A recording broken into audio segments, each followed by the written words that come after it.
It's 25th of August, and it's a little update on some of the grafting I've been doing in recent years. This was a Bramley. I sawed it back very hard, as you can see, really hard. It sent up a number of shoots. I reduced the number of shoots to the ones I wanted to keep, and then I grafted, in this case, Yarlington MIll onto them. That's where a pencil of Yarlington MIll was grafted on, and it's grown up, and it's grown very strong. Once again, demonstrating that if you have a vigorously growing tree, but it's a variety that's no use to you, then grafting it over to a variety you can use can give you a somewhat better result within a relatively short time. This is a tree I grafted over just this year, April. This was an Orleans Reinette, great apple tree, but we have more than we need of them, and did several grafts here. Not all of them took. I've grafted this over to Morgan's Sweet, which is a sweet early cider variety. This, you can see the wax on there. This has grown away and split. Obviously the wax sealed the whole of this gap, but now it's split away because it's grown well. There's a Rind Graft, again sawed across. It's about 3 centimetres diameter there. Just put one slip in there, and that's grown away very nicely, lovely, clean, strong growth there. Here's another Rind Graft, same job. This has grown away very nicely. And here's a Cleft Graft, slightly lower diameter. 2 grafts went into there. You can see they're both taken. That's a Cleft Graft. Just going over some of these grafts, Julia. Oh, Morgan's Sweet. You're quite keen to have some of that, aren't you? Yeah. Apparently the Welsh. Very nice single variety cider from that. Yeah, the Welsh miners apparently used to like drinking this because it's made a relatively low alcohol cider. It's quite a sweet apple. It's not got very strong flavour. Anyway, you can make a nice early cider. And then again, there's another one that sort of appeared on already. Anyway, that's growing away quite nicely. When you do this sort of operation, you've got to make sure that you go over the tree and cut out any wood that grows up from below your grafting points. Sometimes you won't succeed as much as you'd like to, so you've got to maybe redo it the following year, leave some branches to grow away in the correct place. This is another example, just the same as I did with the other one. This was grafted I think 3 years ago. Again, Bramley, sawn back very hard, grafted over to Yarlington MIll, which is an apple I've got a market for, and where it's a cider apple, I don't have to put so much work into it. We can pick the fruit up from the ground. And just to prove my point, that's a Bramley, as you can see. That's one branch of Bramley got left behind. What I sometimes do with these, I'll maybe let them crop if they're going to, and then I'll come on and just snap the branches down. Snap all the branches down, leave them hanging snapped, so that in the winter I can come back and saw those branches out completely. I haven't quite decided whether I'm going to do that or not. I probably will. But this is something quite interesting going on here.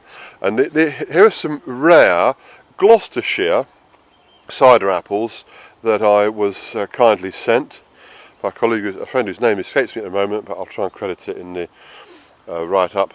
Again, you can see this was sawn back hard. This was another Orleans Reinette. I have more than I need, and this, by the way, is wood growing away from below the graft point. I have been over here and snicked that out before, but it'll creep up on you and come back. So some jobs you need to just keep going at. Here is a failure. Here was a couple of Cleft Grafts, and for whatever reason they haven't taken. That's too bad, but not a disaster. Here we have a very nice Rind Graft, and that's grown away. Oh, that's grown well over 2 feet. 2 shoots there of over 2 feet. And this is a variety called Long Stalk. I'm told, I don't know anything about this except that it's a very rare old variety from Gloucestershire. Now you'll note that I've tied this round with string, which I think you sometimes need to do. Just make sure there's enough pressure. Ooh, snick! You can see that's a sprang apart there. You need at some stage to remove the tie.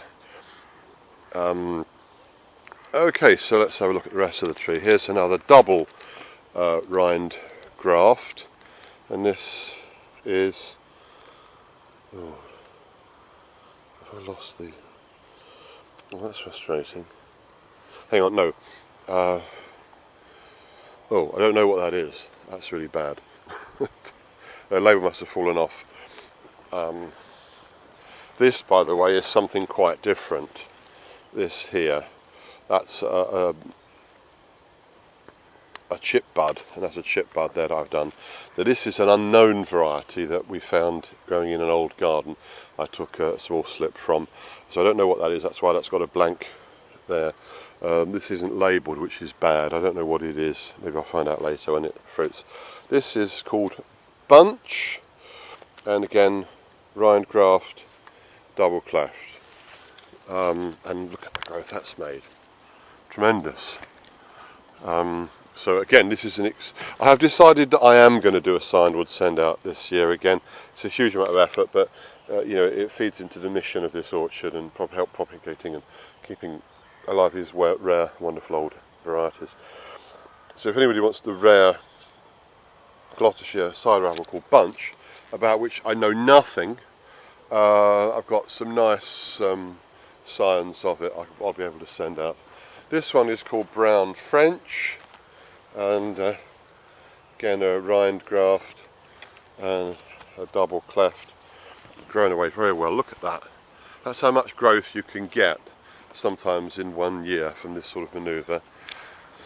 Here again, there's a rind there. This is brown, so this is 9 of diamonds, and this is one called Ballast.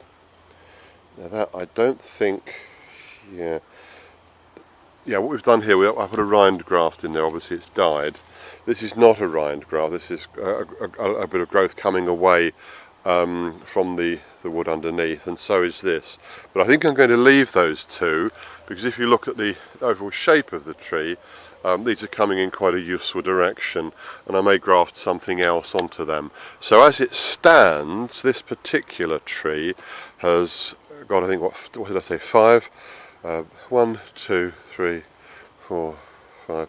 This has got 6 different very rare Gloucestershire cider apples growing on it. It's a sort of mother tree. I mean, growing a tree like that is a bit of a mess. I'm not a big fan of so-called family trees, trees which have got multiple different varieties grafted onto them. You may be a fan of them. It's one way of doing it. You know, if you want to grow a lot of different varieties in a small garden, and multi-grafting in that way is one way of doing it, although I think it always looks a bit of a mess. But this is for purely practical purposes in terms of the continuing mission of this orchard to help to keep alive some rare old varieties. It may well be that these apples are not necessarily of great merit. Having said that, this tree hasn't had any pesticide, I don't think, at all, and these are all looking remarkably healthy. And one of the most important characteristics of trees are their ability to resist disease and to grow satisfactorily with minimum to 0 pesticide inputs. Natural disease resistance, and natural disease resistance, pest and disease resistance, is more likely to be found, in my opinion, in apples which have been grown for centuries before the advent of the modern era in which it was possible to apply pesticide, and that is quite some time ago. I mean, the oldest apple book I've got, first impression, was 1898, and they were using, you know, at the end of the 19th century, they were using poison sprays, including heavy metals such as arsenic and lead, to keep the maggots off the apples and stuff, using sulphur and lime to suppress fungal disease. So apples which our worthy ancestors were growing for centuries before the advent of modern sprays are likely to have been intelligently selected by our ancestors for natural disease resistance, as well as other valuable qualities. So that, apart from anything else, is the reason why the genetics of rare older food plants, including in this case apples, should be preserved. Okay, well that's about all I want to say about this year's roundup of some of the grafting I've done in previous years. This, I just finished the video with a beauty shot of this well laden kids orange red, and probably most of this is going to go into cider, and the cider will be all the better for it. These are moderately sharp, decently high sugar content, and very good aromatic flavour compounds. I do have to see these ropes of apples hanging down at this time of year.